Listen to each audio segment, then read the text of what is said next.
Good afternoon, everybody. It's Thursday in late August, and aside from most of the industry getting ready for RE Plus conference, which will be held in Las Vegas in September, we're here with another episode from of Dispatches from Energy Transition. Dispatches is brought to you by Mayfield Renewables and Outfit in partnership with Solar Builder. Today's episode takes on a little bit of a personal note for me. I live in Central Oregon, and we had a big hailstorm last month, golf ball sized hail. And I think it's really interesting to talk about here, in particular in relationship to risk. In doing some research for this episode, a report by KWH Analytics, hail accounts for 73% of financial losses for US solar PV projects, despite it just being 6% of the total incidents. So we've got a lot to unpack today, and let's dive right into it. My name is Robert Cross. I'm the principal of Outfit, principal of Cross Consulting. I've had the pleasure of working with Ryan, Mayfield, and Lucas for quite some time now. Lucas, wanted to talk a little bit about Mayfield's perspective on this issue. Yeah, thanks, Robert, and thanks everyone for joining. My name's Lucas Miller. I'm a senior engineering consultant at Mayfield. We are an engineering consultancy, so we provide everything from feasibility studies and preliminary and engineering through construction and permit plan sets for mid-market PV, energy storage, and microgrid projects. We also do some education, and we have an October Education Summit. Would encourage everyone to check out. You can find a bit more on our website. And as Robert mentioned, I think a big part of what we do as engineers of record is to help assess a project's risk exposure early on, really preliminary stages. There are a lot of key questions to ask even before you've spec'd equipment, just once you have a site in mind. So this is only an increasingly important issue. So one that we're really excited to tackle today, and we've got some great guests along with us to help tackle it. Before we get there, really quick housekeeping notes. So we have a Q&A tab in Zoom. You can find that at the bottom of your window. We encourage folks to add questions there throughout the presentation. We'll try to keep an eye out and ask them in real time. So if a question pops up, please throw that in the Q&A tab, and we'll be sure to ask if we have time for it. We'll also share this recording with everyone who's registered, so you can keep an eye on your email inbox next week for that recording. With that, I want to bring in our two guests today. Let's start with you, Nadim. So Nadim, Chief Technology Officer at Heliene. Can you tell us a little bit about your professional background, Nadim, what you do at Heliene, and what brought you to your path today? Certainly, Nadim Haq, CTO at Heliene. I have been with the company 4 years. I live and work from the San Francisco Bay Area, which is where I have lived for a very long time. In solar for more than 15 years. I made my first panels in year 2006. Prior to Heliene, I was at Solaria, where I helped develop several new technology projects and products. Prior to the solar industry, I was in the semiconductor industry, also in the San Francisco Bay Area. I'm happy to be here and happy to talk about our modules. We are a module manufacturer in North America. Happy to talk about that, and happy to talk about our offering for hail and offering for the industry in general. Excellent. Thanks, Nadim. We're also joined by Jenya, Chief Commercial Officer at Nevados. Jenya, you want to tell us a little bit about your background and what you do at Nevados? Sure, yeah, thanks for having me today, Lucas and Robert. Happy to be here. My name is Jenya, Chief Commercial Officer at Nevados, also based just north of San Francisco in the Bay Area.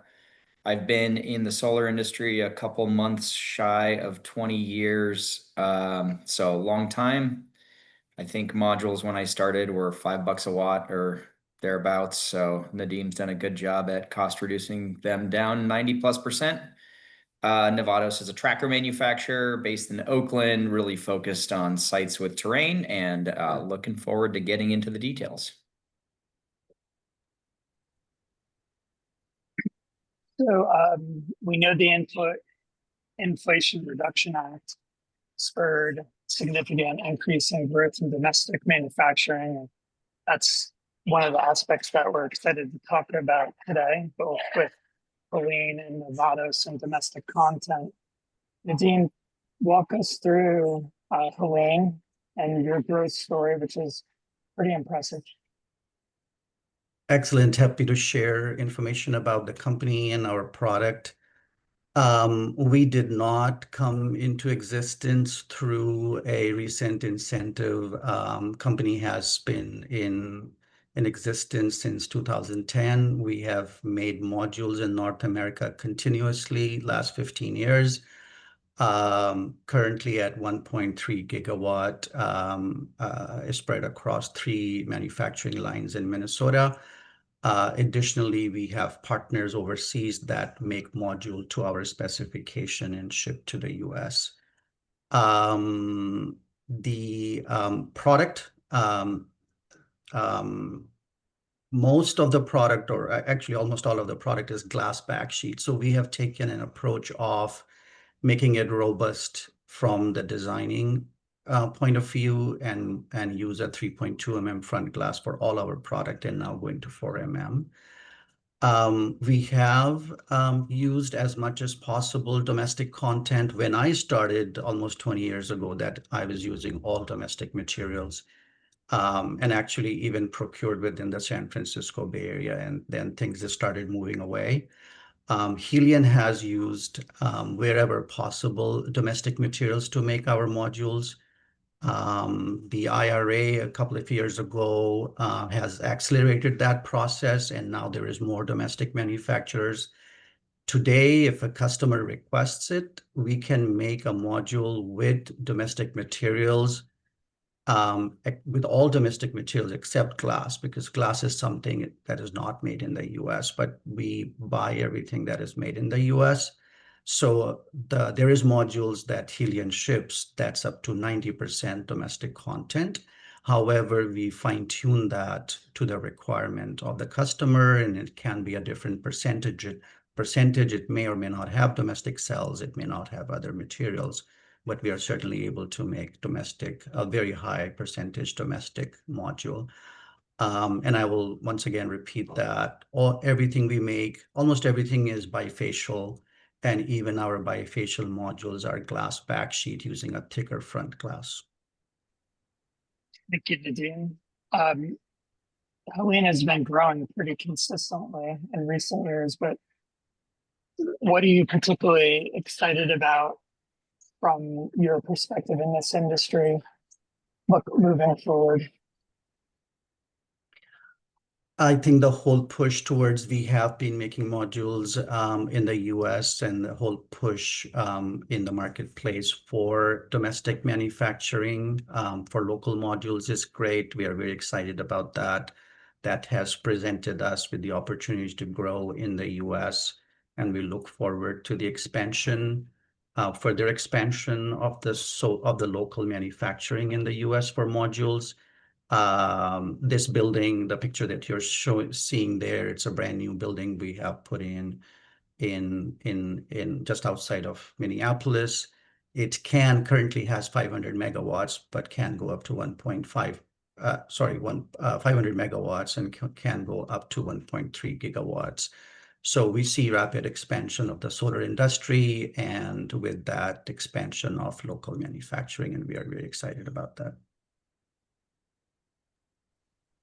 Lucas, why don't we take a look at Nevados now? All right. So Nevados is a tracker company, as I mentioned, specifically focused on sites with topography. So we're really chasing hills. The company's 11 years old now. We've completed about 2 gigs of projects, most of that in the last 24, 36 months. We have been shipping and are actively shipping 100% domestic content trackers. So that adds about 28.7% to the project, just based on the safe harbor table. Our MO and our goal in life is really to eliminate grading. Environmental earthwork on projects, in our view, introduces unnecessary risk, unnecessary cost, and community could have the potential for community opposition. So by totally eliminating the need for environmental earthwork and working harmoniously with whatever hills are present before the solar gets there, then I think everything gets simpler, cheaper, faster, better, and it's a lighter footprint environmentally speaking on the site as well. So myself, I should have mentioned, prior to joining Nevados about 2.5 years ago, I was at PVAL, or PV Evolution Labs, which does a lot of this kind of reliability testing. I was there for 13 years, so spent a lot of my life doing module testing, which we'll talk some more about today.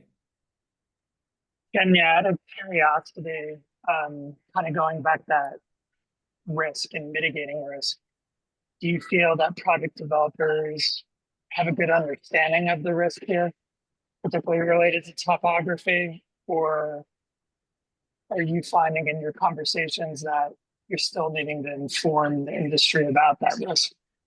Yeah, I would say people do not have a good appreciation for the difficulty of building on terrain yet. The industry is not so new. Building on terrain is pretty new.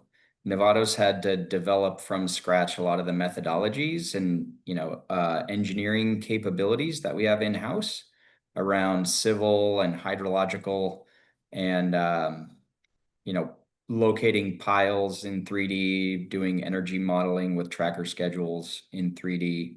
This was all, the industry grew up on a big flat square site up until a couple of years ago when the industry moved east and out of the Central Valley of California. And lo and behold, the rest of the country has a lot of hills. What factor is driving Nevada's growth most right now? The easy flat sites are predominantly done. So every developer, every EPC we talk to says, we're obviously trying to get all of the big square sites right adjacent to transmission capacity, and we can't find any. And so we are getting sites that are, covered in hills.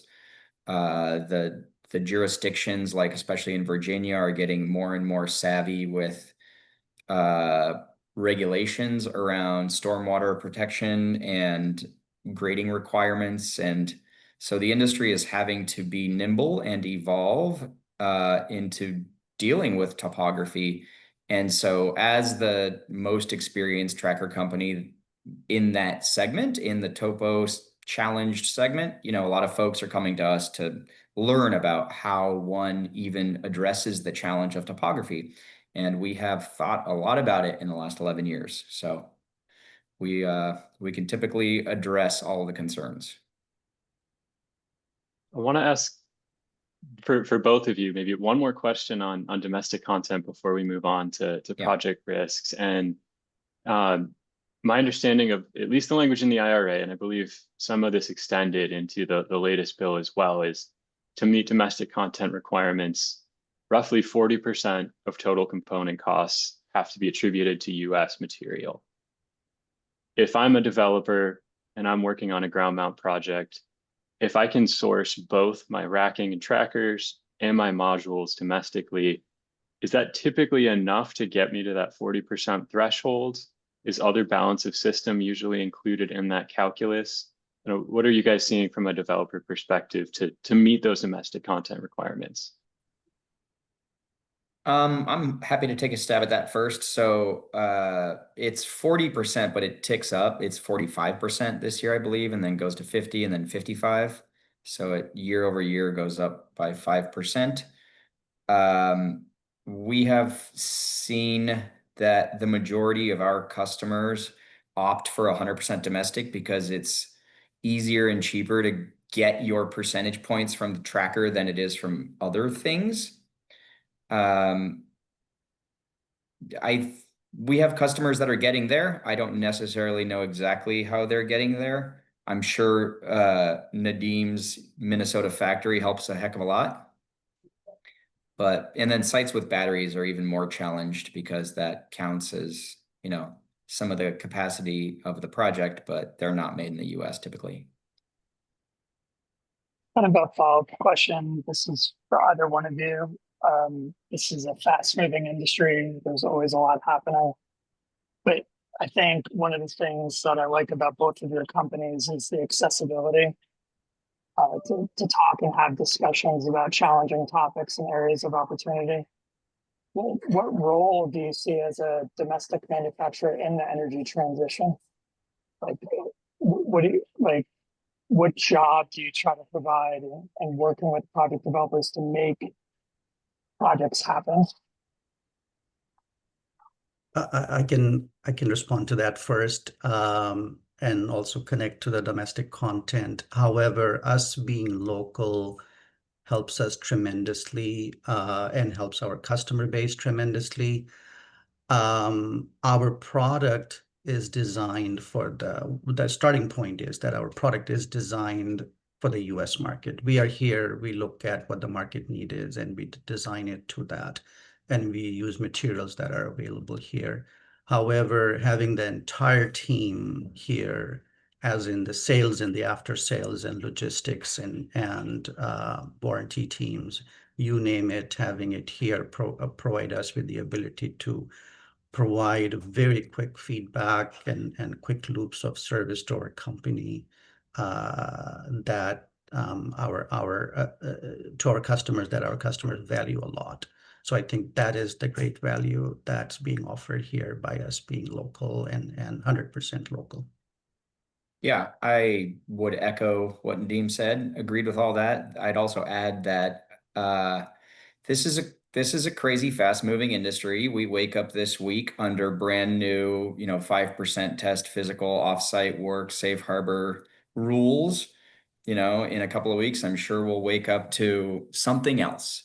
And having a local team that lives and breathes the US chaos, we know how to be nimble. We have closed our first physical work test safe harbor deal. We've done some 5% deals. We understand how to navigate the nuances of the US industry. And a lot of that, everyone's figuring this out together, right? So sometimes the developers know more than us in certain areas. Sometimes they know less than us in certain areas, and we're all putting our heads together. We have the same goal of getting these solar projects built with all the headwinds and tailwinds around us. Yeah, and I will add that although we are, and this ties to the question that Lucas had asked, that we are here, we offer, we have partners who make our modules overseas as well, but 100% of our customers start with, can we get your US module?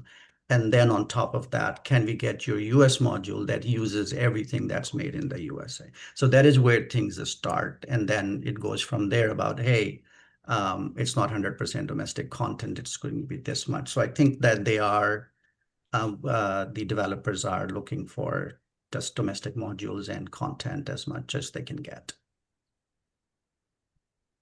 So we're going to transition here into the technical side, the intersection of modules and trackers. It's definitely not boring. Yeah, Jenya, you mentioned kind of putting our heads together, collaborating with developers, and maybe we'll start with you, and Nadeem, feel free to take this one as well, but just on an average project, particularly for a ground mount PV only, modules and trackers and racking, that's going to be the core components involved, right? So how do you, as two distinct manufacturers, work together on a typical project? Yeah, the module and the tracker have to work in concert, of course. So I'll touch on the energy modeling side and then hand it off to you, Nadeem, for the mechanical load testing side. So we're focused on projects with terrain. If you are just tracking the sun as if the site is flat, then you'll get a ton of row to row shading that could reduce your annualized energy yield by multiple percentage points, depending on the magnitude of the shade. So 5%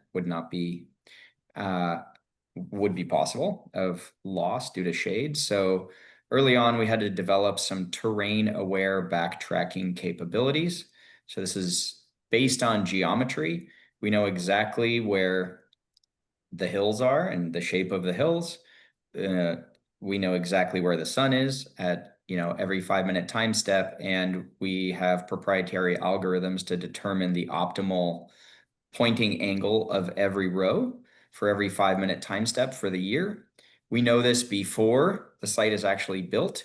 So it's not a machine learning, it's not a sensor-based methodology in the field. Because we know it before, we can actually run the appropriate energy model and then finance the appropriate energy model. So oftentimes other trackers may use some sort of machine learning sensor-based method in the field, but by definition, then you don't know what your tracking schedule is going to be until it's actually built and experiences the row-to-row shading. So you're financing necessarily the wrong schedules. And the tracking schedules impact the pro forma substantially. So your revenue model is a function of where all the modules are pointing. So we work closely with panel manufacturers on this phase. We work with Solar Farmer, the DNV energy modeling tool, to be able to accomplish the 5-minute time step and the unique tracking schedules of every single row. Jenya, just one quick follow-up on the energy modeling side. If you could elaborate just a bit more on what the inputs are to those models. So like to get the topographical data for a particular site, let's say, is there a site survey involved? Is there satellite data you guys can pull from? Is it a mix of the two, or any other inputs that a developer may have to provide in the early stages of a project so you guys can then perform the 3D energy modeling? Yeah, so it depends on the maturity of the project. Typically, there is reasonable publicly available topography data on the whole country. So either from USGS, or there are various universities that keep data sets. So we can usually pull publicly available topography for the starting point. When a project matures to a certain point, you definitely want to do on-site measurement, either from a drone or, through some photogrammetry or LiDAR, or, there are other methods as well to actually map the surface of the site. So I would say from a preliminary perspective, we're able to knock out indicative numbers pretty quickly, and then those get tightened up as the project matures. Got it. Thank you. Jenya. Yeah. Dean, talking about load capacity tests, why don't you walk us through Heliene's diligence? Certainly. So the other part of the system is that mechanical load testing is conducted in order to make sure that the tracker and the module will work together well. It happens at 2 levels. At level 1, when there is a new module or there's a change in the module, such as we change the frame or the glass or other main components, or there's a new tracker or a tracker portion gets changed, that the 2 companies talk to each other about, hey, we have a new thing, please review it. And then that gets reviewed against what's called the baseline mechanical load standard. And that is of a snow load of 5,400 Pascal and a wind load of 2,400 Pascal. So I'm going to talk about Pascal, but we can convert to the PSF. So that's the baseline, 5,400 snow load and 2,400 wind load. When something new is designed, it gets tested. There is a IEC/UL standard for it. It subjects the tracker system / the module combined to 3 cycles of snow load and wind load. So it's basically representative by mechanical load. And at the end of those 3 cycles, the system is checked, is reviewed for integrity, the module is also tested again for power degradation and yield degradation. Once that passes, approval letters are issued from each side, etc. However, that's the baseline. When a project exceeds the wind load or the snow load, then yet another request comes in about, hey, we are in a heavy snow load area, and hence the loading is this.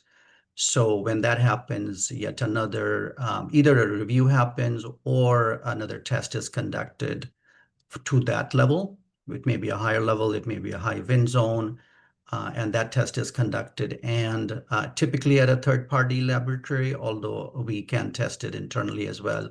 At Heliene, we have the automatic tester in-house, and at the end of that test, a project-specific approval letter is issued. And that's how the tracker company and the module company work together to ensure that the system will work given the loading conditions on the site, snow loading and wind loading. Nadeem, we have a question from our audience. We like to make dispatches as interactive as possible. Matt Brodine, the VP of Design Operations for E17, project developer on the Heartland, is noting they do quite a bit of proactive work on behalf of their customers, working with insurance agents to make a case on specific project regarding product reliability, ruggedness, etc. Can you comment on things that set a panel apart in this regard? Certainly on one hand, it would be about the mechanical load testing, about the approvals and the close work we do with tracker manufacturers. I think that question is a little more related to the hail testing, which is a topic we will cover in the later half of this.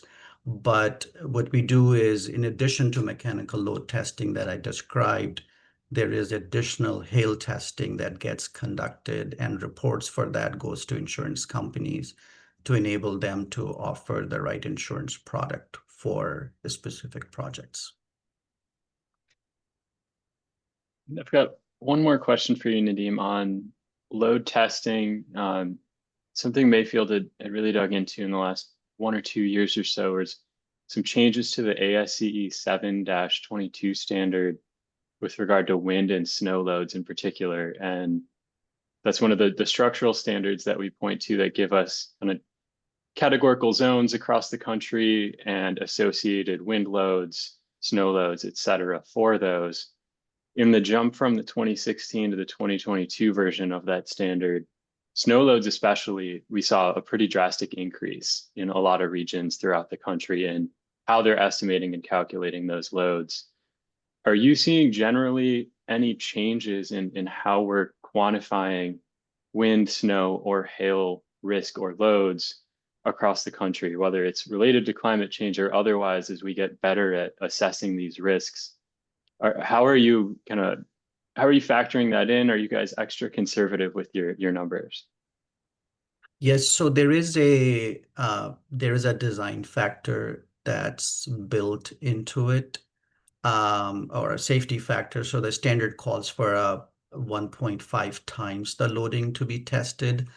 So if a site is determined to have a certain amount of loading, the testing is done at 1.5x that load.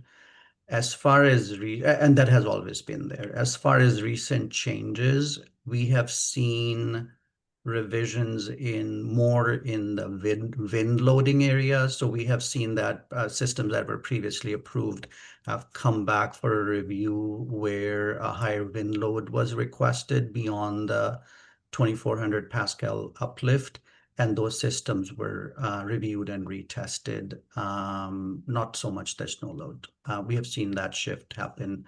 However, again, from those standards to distilling it down to a certain PSF load, that's done by the design houses and the structural engineers, et cetera, and not so much by a module manufacturer. What the module manufacturer receives is a distilled down Pascal loading or a PSF loading, and that's the area we operate in.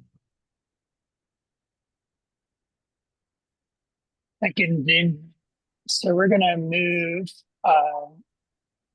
really into the topic at hand and hail risk overview. And Jenya, I find it particularly interesting how Nevados is positioning itself and focusing on complex topography. Can you paint a picture for us about just what's happening in the market Yeah. and how important project developers should pay attention to this? Absolutely. So this map on the left is from VDE Americas. So they are a hail risk consultancy house, engineering consulting group that has a lot of expertise in hail. Different companies, insurance companies may have slightly different maps. Generally, they look pretty similar. You know, Texas is bright red, the middle of the country is bright red, and it's kind of filters down as you move away from it. Interestingly, in doing some investigation leading up to this, I found that North Carolina actually has just under 20% of the solar hail claims. North Carolina is not usually considered such a high risk area and does have a lot of solar. So it's not just Texas that people have to be worried about. It is other places as well. On the right here in this pie chart, you can see this is from Axis Capital. Axis Capital has a really great resource on their website of pretty deep research in hail impacting solar projects.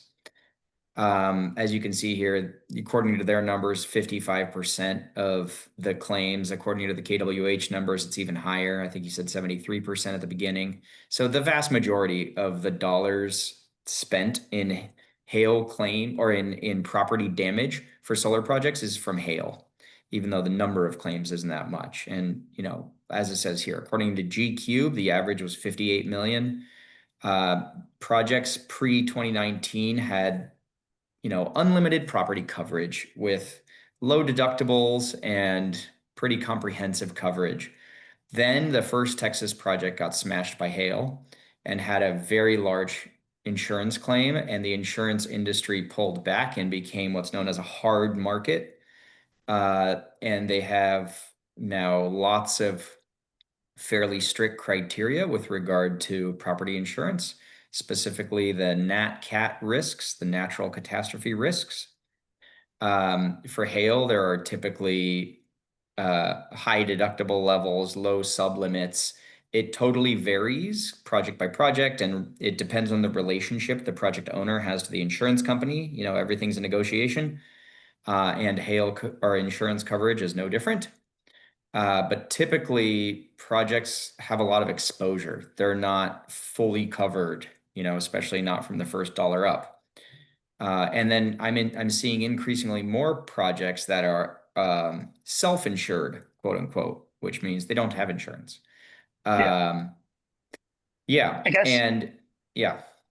I just, yeah, and this, I kind of opened this up to the group a bit because when you design and develop a system, you want a lifespan of 25 to 30 years, right? And modeling and risk is not a static thing. I would tend to think that this issue is more and more important as we move forward in regard to insurance, bankability, project development. It's really thinking about the life cycle of the system.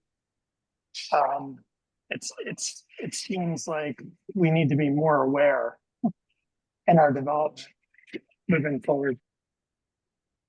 I think the industry has learned a ton about hail risk in the last 5 years and has reacted a ton to it. The industry has been reasonably nimble. The insurance industry does not move quickly, right? But folks like Nadeem have developed modules that are more resilient to hail. Tracker companies have developed hail response behaviors. And these are effective. They do reduce the risk. What I am seeing on the insurance side more recently is that insurance companies do take project-specific technical behaviors into consideration and equipment decisions into consideration when pricing insurance coverage. So it matters. It will financially impact your project from day one due to the insurance coverage ability. The other nuance I will point out here is that typically the insurance coverage has to be renewed annually. And it hasn't happened yet, but it's feasible that insurance companies can start walking away from projects if they view it as too high risk. Right? The project, I think 25 years expected life is a thing of the past. I think 35 to 40 is typical expected service life of a solar project nowadays. and, you know, pushing longer and longer with time.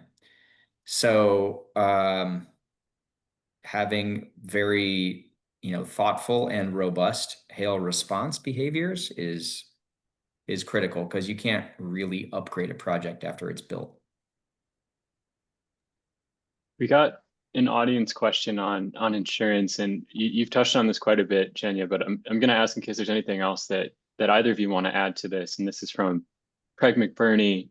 Just any other details you can provide with regard to cost, underwriting trends to insure for projects, particularly in these hail-prone regions that we see on the map on the left here. I think one positive trend is insurance companies used to treat solar like a, you know, a parking lot full of cars, or a shed, a building, or something that's very, very generic. The trend more recently is a move to technical pricing, meaning they look at your solar project, treat it like a solar project, treat it like a solar project with a robust module or not, with a hail stow methodology implemented or not, and it is starting to be more impactful. And I think that's a positive trend. And I would say that being more discussed, because the solutions are not entirely in place yet. There is still work to be done on the insurance side of things, but there is this being talked about, and solutions are being discussed and starting to be offered, but it's not very widespread yet. However, there is discussion about there's modules that are better for this application, and there's trackers that are better for this application. So that discussion has started happening, and there is product being offered in the insurance segment. Yeah, 100%. Great. Well, we did kind of really quickly want to look at one example of where things may have gone wrong, kind of a worst case scenario. As you can see from the image here, this 5+ megawatt array in Nebraska got slammed with a storm in the summer of 2023, winds in the 100 to 150 miles per hour range, baseball-sized hail impacting the vast majority of the modules in this array. So really just complete devastation here. There's a great quote in the article that we pulled this from a local insurer, saying that basically insuring anything outdoors in Wyoming and big parts of Nebraska is going to be very expensive. So like you've both been saying, it's kind of an ongoing conversation. We're learning from our failures and kind of changing our product and systems designs accordingly. But just wanted to show kind of one quick example here. I know, Jenya, you mentioned in Texas, we've seen quite a few examples of this, but spreads all the way up that kind of tornado alley, hail alley throughout the middle of the country, and even touches into the coastal regions as well. Yeah, absolutely. And the reason hail makes up such a large percentage of the exposure, of the dollar exposure, is with wind, with extreme wind events, you typically only impact your perimeter of your project, because that shields the inside of your project. But when you're coming from top down, your whole project is exposed. There is no perimeter. The perimeter is the modules, all of the modules. So that's, I will say, one thing the industry has also started doing a bit better than it has done in the past is highlighting success stories. So for every single photo like this, maybe not in Nebraska because there's just not such project density out there, but in Texas, for every project that gets destroyed by hail, there are typically projects all around it that don't get destroyed by hail. And that's what a successful hail stow response means. It means you end up on the front page of the paper like this, or you're totally fine and nobody talks about you because it's just another day. And we've actually got a great photo showing a good example, I think, coming up here in just Excellent. a minute. These next two, I'm going to turn it to you, Jenya, to kind Sure. of talk us through. We have some FM global data and maybe some lessons learned from this study. Yeah, and this a bit is consistent with what I just highlighted, in that the hail damage that has occurred in this industry has mostly been in projects that were not in hail stow. So something failed, or they just didn't have a hail response mechanism built into the system. 50% of the sites didn't stow at all. Another 25 had partial stow, so that points to some kind of internal communication issue or something like that. And 25% of the sites that did have hail claims also were in hail stow. So you could still have some damage. There are details within that hail stow that matter as well that we'll get into.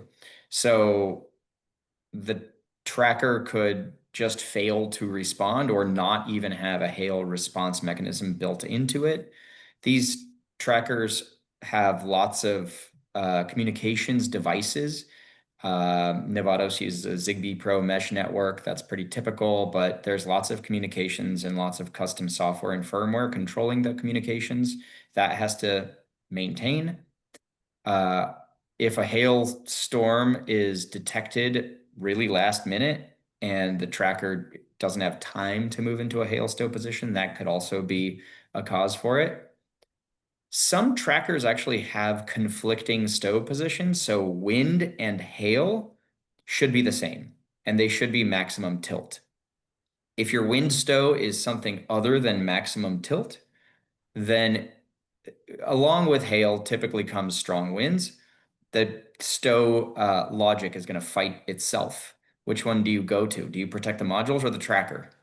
You know, there are decisions that need to be made. So with Nevados, of course, everything is max tilt. Some sites do not have backup power, and often with extreme storms comes power loss of the grid. And so if everything is offline, that could impact your communications, that could impact your ability to actually move the tracker. So make sure that is robust enough to withstand a storm. And then just going into stow is not as good as going into the right stow position. So when hail falls, it typically picks up a slight angle from the wind, depending, of course, on how strong the wind is. So stowing against the wind versus into the wind matters. If the wind is hitting the back of the module when you're in stow, then the hail will likely miss the module. If the hail is into the glass side of the module, then into the front of the module, then you will have a more incident angle between the hail making impact of the module. So just stow is a hell of a lot better than no stow at all, but the best is stow with the wind into the back of the module. Nevados calls our tracker the Trace All-Terrain Tracker. It is all-terrain because, as you can see from this photo, hills are perfectly fine. We do not avoid hills. In fact, the tracker is just designed to go over the hills. This is what a hail stow position would look like. So you take all your modules and take them to max tilt. The wind should be coming from the right in this picture. So your hail would pick up a slight angle, and there's not a lot of module to hit from that angle. You might still have some impacts, but likely very little. So the ideal module position is max tilt. The ideal max position is situational, meaning if the wind is coming from the east or coming from the west, your module should go in different directions. 75 degrees is our tilt angle for hail stow. 60 degrees is our standard plus minus, but it's expandable to 75. Trackers do take a different amount of time to get from whatever position they're at to max tilt. The Nevados system is a little under 3 minutes, typically, of course, depending on the time of day. And again, your wind stow and your hail stow should not compete. No, we have another audience question here. I'll throw at you. Sure. It's from Todd Hedzarin, Senior Sales Director at Voltage Energy. At what tilt angle are there diminishing returns on hail damage mitigation? And related to that, does the available data show any benefits stowing away from wind versus towards? So last question first. Yes, there's definitely, you can model the benefits of away versus towards the wind because the hail does pick up a slight angle. So you want to be parallel to the hail fall. Yeah, there are diminishing returns, and with steeper tilt angles, you add some cost to the project because you pick up more wind pressure from just wind. So your torque tube steel gauge could be impacted, your pile sizing could be impacted. Also, you're just lower to the ground, so your piles have to be a little bit taller. So there are some cost implications to going steeper. So you wouldn't necessarily go to 75 degrees if you didn't need it, right? If you had no, that's why our standard tilt is plus minus 60. The 75 is better than 60. 60 is better than 50. 50 is better than 0. So above 75 is kind of where the benefit really starts to die off. And so that was kind of where we settled. Because of the Nevados architecture, we could actually go 360 degrees. We can go all the way around. Of course, you'd have to figure out your wire management at that point, but there's nothing obstructing the modules. Great. Thanks, Jenya. We've got one more on the tracker side, and then we'll close out with Nadeem on the module consideration side. So a few kind of protocols and set points here from the tracker perspective, kind of anything that sticks out here you want to highlight, Jenya?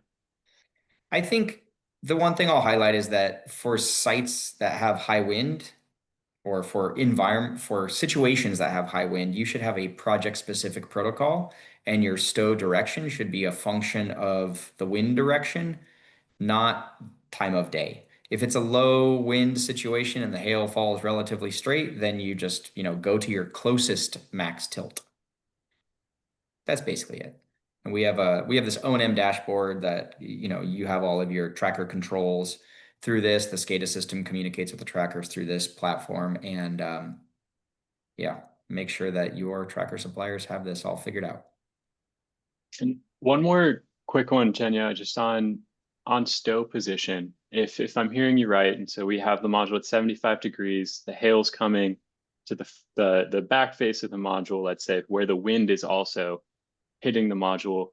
Is there not also a sail effect from that, where the wind is kind of pushing against the back end of the module, and is that factored into what makes the ideal stow position? Oh yeah, for sure. There's a effect. So this is back to the mechanical load testing that Nadeem commented on. There's uplift and downlift pressures that are calculated based on maximum wind that that the site is going to see. And those are tested up front. So the structural review and the module mechanical load testing have to be sufficient for the site. Great. Thank you. All right, Nadeem, we're going to turn to you here for the back half, and let's talk more on the module side of things. So we've got some detailed charts here, and can you kind of walk us through what we're looking at and how module design in particular can impact hail durability on a system level? Certainly. So there is a couple of concepts here. One, on the module design side, you can construct a module with a front glass and a back glass called a double glass module or the dual glass module. You can also construct a module with the front glass and a back vinyl sheet or a back sheet. So there's two ways of construction, and they're both shown here in this graph published by PWell. That's on the construction side, as far as glass back sheet versus double glass. However, you can also play with the thickness of the glass you're using, and that's also shown there. The other aspect is the hail impact test. So in the baseline certification standard, the test is to hit a solar module in 11 different locations with an ice ball size of 25 millimeter diameter and hitting it at a certain speed. That's not shown here because that's very low. And as I mentioned earlier, that almost all modules pass that. So that's a good baseline test. However, wherever hail is discussed and you need some hail resistance that you get in this region, and you will see that in this graph, the minimum hail impact size, the left bar is the 40 mm. so significantly larger than that. However, as in the test, so these are all representative of a test result and showing if the module breaks or not.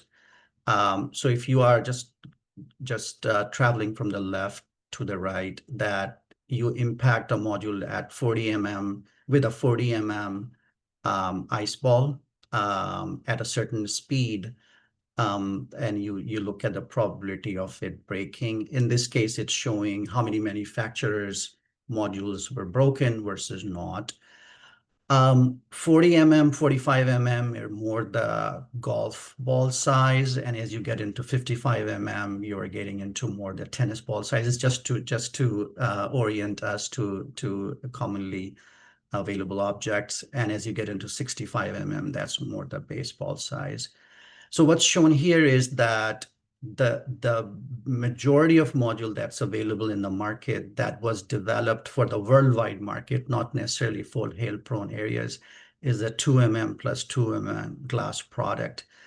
And that is the bifacial module. So that came about being a double glass construction is because when this was introduced, that there wasn't really transparent back sheets available, and there were other reliability considerations. So that's how the module was developed. And now that is the predominant market. That is the predominant module in the marketplace. However, as you will see, that not a lot of those modules will survive the 40 mm, the 45 mm hail, and there is no question testing them with 50 and 55 mm hail. We are in the middle. Our mainstream product is today, everything we make is 3.2 mm glass and backsheet. So we would comfortably withstand 55 mm, 50 mm, and 55 mm hail impacts. And again, in testing laboratory, we withstand 11 impacts on all our modules, et cetera, of that hail size at a given velocity. That is certainly, well, one point to make here is also that not all glass is made equal. So 2 mm is not also tempered. So that's another category and it's just not survived. But even 3.2 mm glass, that although the thickness guarantees a certain hail durability, but you need to work with a glass supplier to make sure that it's tempered the right way and it carries the right strength in order for it to meet the hail target. That's one aspect of it. The other is that even as we saw in the previous example, that even the 55 mm is not enough. And hence we have a new product that is 4 mm front glass and is still a backsheet. And the reason we are staying with a backsheet is that if we go into glass backsheet environment, the ones that are shown to the right, that the overall thickness of the module and the glass content gets a lot, and those become very heavy modules.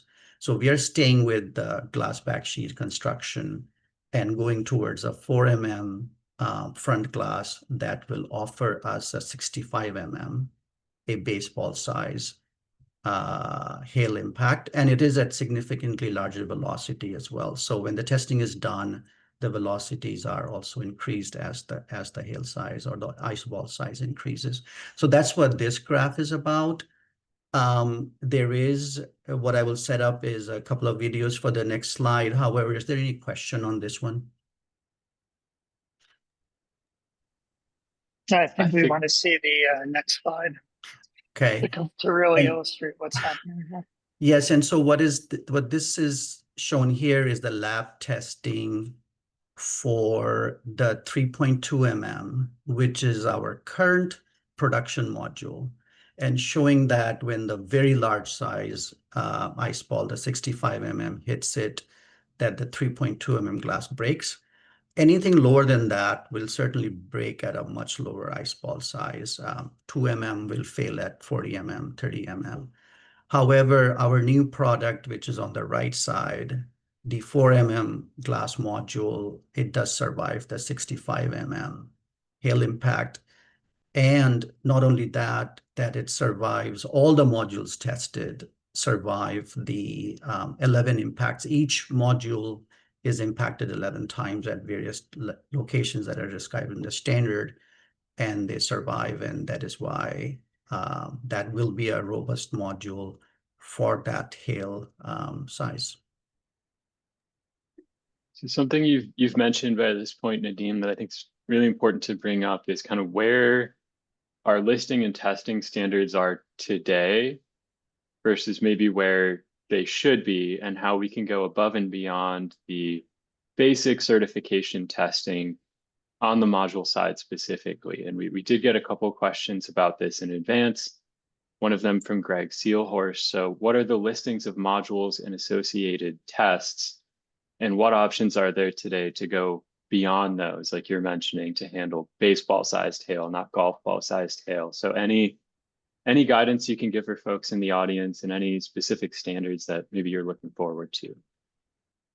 Yes, since the standards are written for mostly the worldwide market, so the UL standard has adapted now the IEC standard, which is the world standard. So it's okay for the standard to be that, because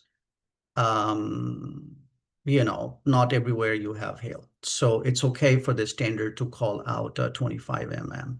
However, as a buyer or as a user, you should know that that's a relatively small hail size for many regions in the US. And hence, depending on where the project is being installed, that do an assessment for what might be the hail sizes in the region, or what the historic numbers are, and just ask your module supplier for reports, for test reports, which will be on top of the certification test report. So when they say we are certified, and when they say we are certified to hail, they're still talking about 25 mm hail. However, for your actual project area, determine the hail size and ask your module supplier to provide you with test reports, preferably third-party test reports that show the module passing at that hail size. The other thing is that it should be a significant size, as in a significant number, although there is 11 impacts on each module, but there is variability. So there is studies, and VDE and others do that, RETC and others, as in doing the testing on a larger set of modules. So one test that is used is to test a pallet of modules, typically 25 to 30 modules, and make sure that they're all passing. So it's another level of test that's done in the industry right now. Great, thank you. We are right on time. As always, we close out with some key takeaways. Just 3 things to remember from this conversation. As always, due diligence during project design, particularly the early phases of a project, as soon as you know where the site is. Partnering with your tracker supplier, make sure that it is site-specific, designed. If you're in an all-terrain scenario, you're in an undulating, hilly environment, work with your tracker manufacturer, get that topographical data, do your 3D energy modeling ahead of time. And then last one we just touched on is to request that beyond certification test data, especially if you're in a hail-prone region. Work with your module manufacturer, see if they've gone above and beyond and done those VDE tests, and see if you can get your hands on that data. Wanted to thank Nadeem and Jenya for joining us on Dispatches. I presume you both are going to RE Plus in a couple We weeks. will be there. We will be there. We'll be there. And we can announce September's episode. Similar topic. You can kind of sense a theme here. We'd be joined by Alex Shore, managing partner of Gridvest, good friend of the program, and Dan Martin, founder and CEO of AMP Solutions. The shifting sands of energy finance, FIOC, safe harboring, and domestic content. See you soon. Thanks. Thanks, Thank you. Jenya. Thanks, Nadeem. Thank you. My pleasure.